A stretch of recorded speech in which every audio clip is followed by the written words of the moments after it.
اور جوا یعنی ملک کو خطرے پر معلق کرنا، اس صورت میں کہ دونوں جانب میں مال ہو، شراب ناجائز و حرام ہے، جیسا کہ اللہ رب العزت کا فرمان ہے احل اللہ البیع وحرم الربا، اللہ پاک نے خرید و فروخت کو حلال کیا ہے اور سود کو حرام قرار دیا ہے۔ یا ایھا الذین آمنوا لا تأکلوا الربا اضعافا مضاعفا، اے ایمان والو سود بڑھا چڑھا کر مت کھاؤ۔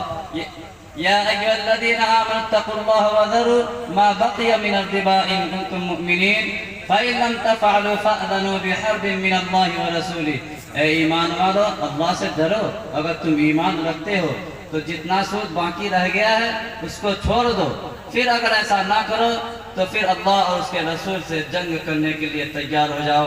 تیسری جگہ ارشاد فرمایا یمحق اللہ الربا ویربی الصدقات واللہ لا یحب کل کفار اثیم، مٹا دیتا ہے اللہ صدقات کو، مٹا دیتا ہے اللہ سود کو اور بڑھا دیتا ہے اللہ صدقات کو۔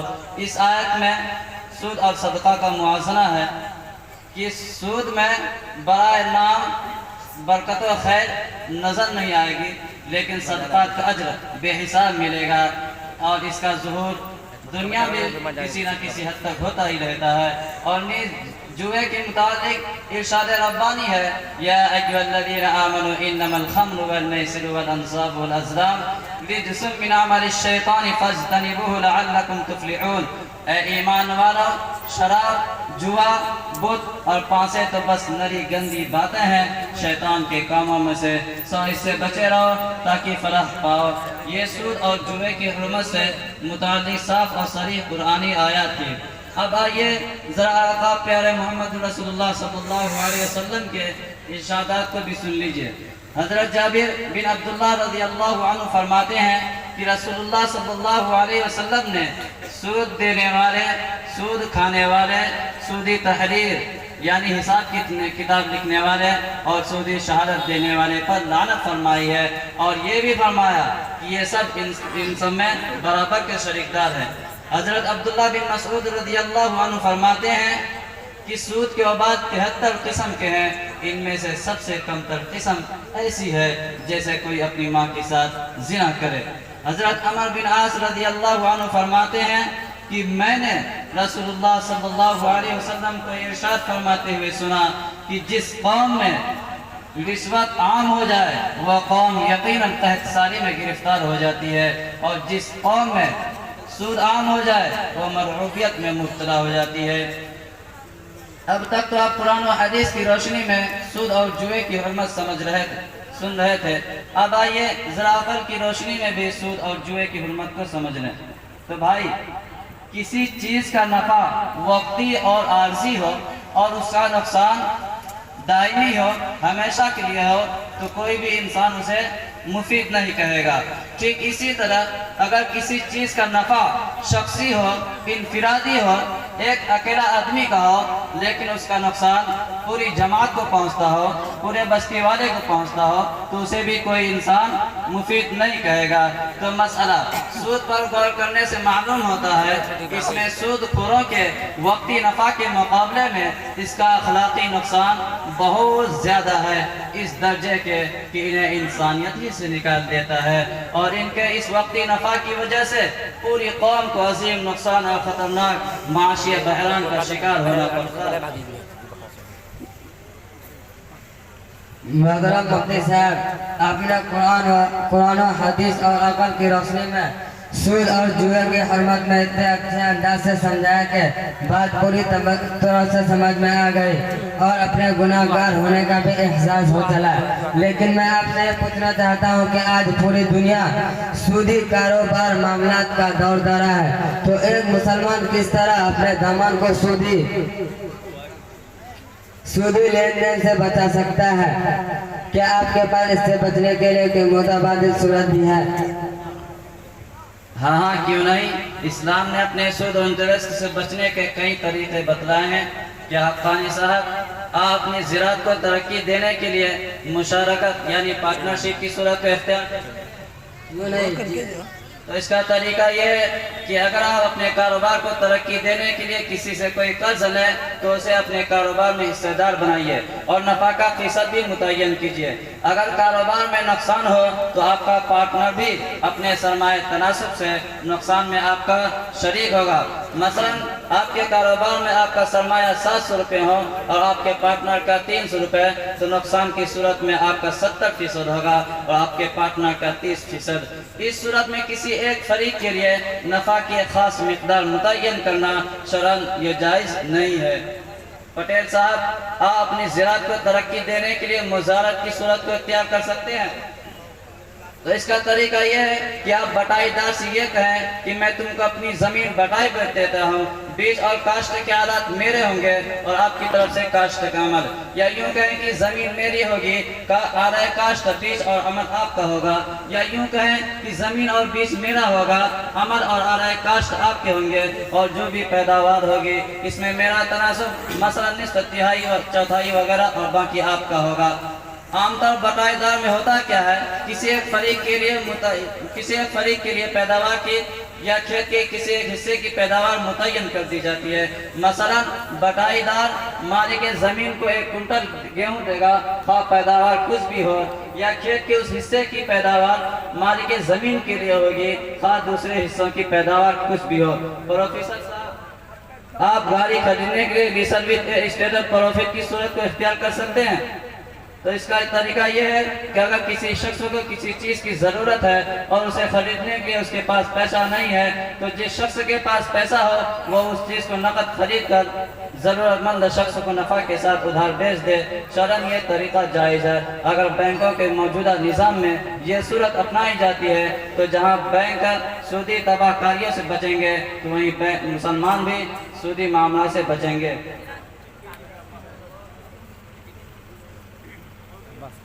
خان صاحب، ملٹی لیول کمپنی ممبر سازی پر آپ کو جو کمیشن دیتی ہے، یہ کمیشن صرف ان خریداروں تک محدود نہیں رہتا جن کو آپ نے خریدار بنایا، بلکہ آپ کے ذریعے سے بنے ہوئے خریدار اور ممبر جو بھی تیار ہوں گے ان کی خریداری پر بھی آپ کو کمیشن ملتا رہے گا اور مرحلہ وار یہ سلسلہ بہت آگے تک چلا جائے گا۔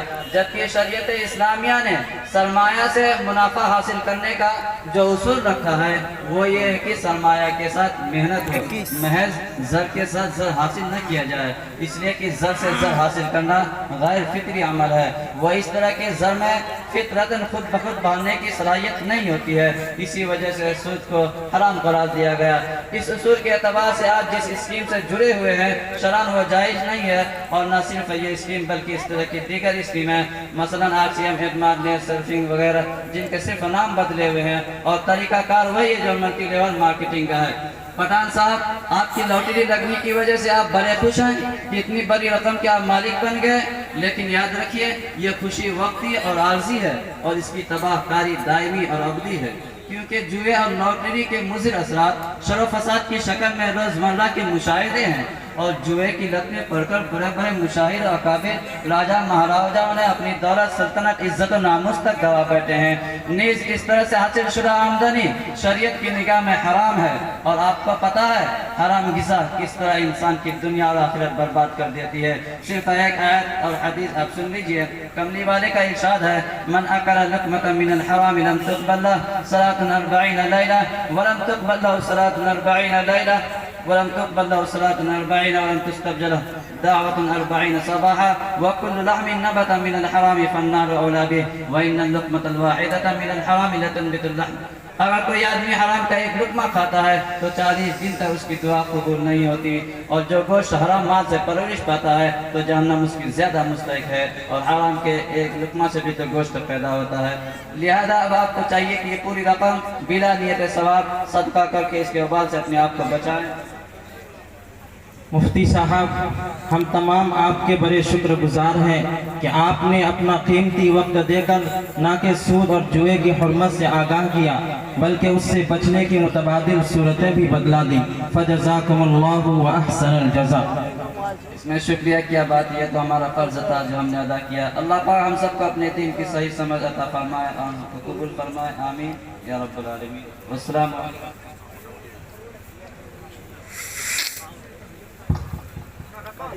حضرات اللہ کے شکر ہے کہ آپ کا یہ پروگرام بہت ہی خوش اسلوبی کے ساتھ